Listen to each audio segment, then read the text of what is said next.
Achoy, diara na nasadta sa tuang bisyo. Karon nato sa tuang manukan. Natay gipang puno nga mga new harvest nga mga stag.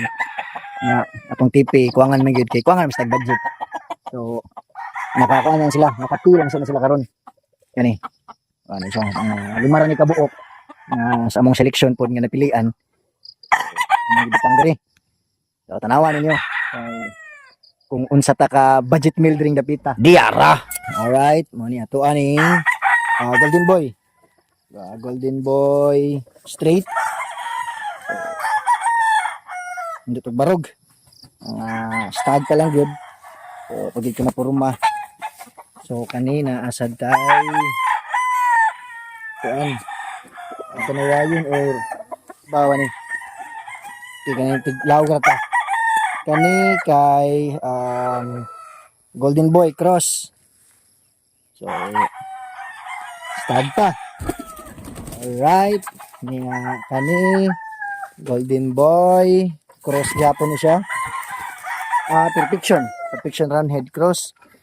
Aniya naata dinhi. Kaan? Tornado. Cross na to sa tornado straight. Na siya tornado. Alright. Ihamahan ni atong na-acquire kang Sabong Pinas SP. Yeah, na-acquire niya dito kang kuan. Mount Banahaw Lions siya kang Don Ramon. So mo ni nakatilang sa sila. T. Alright, gamay pagid siya. Nene lang gud. Di lang po nato maning palimpyuhan. Siguro ato ni kuhaon kaning mga saging. Anyway, kung init nakatiman, so magpuno siguro ta og mga fiber cement ani. Kay bugat kay mga semento kanyo. Kani mga concrete puting bugata so kun ang puhon, di pa lang gid karon, kun ang puno mga fiber cement nakatong ragsin ba, katong mga curve gani. Ato lang yan dito tawasan to dito. Panimpyuhan to mga saging sa karon ari sa saging. Ato na sa pabungahon kay anyway, wala pa man katani market gid kay tungod ka atong facility di pa gid ana ba.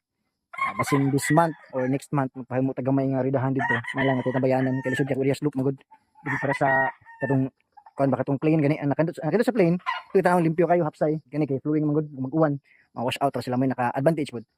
Alright, so kato lang mara kong update ang salamat ning buntag yung lingkod Tons Jeg yung farm nagbarog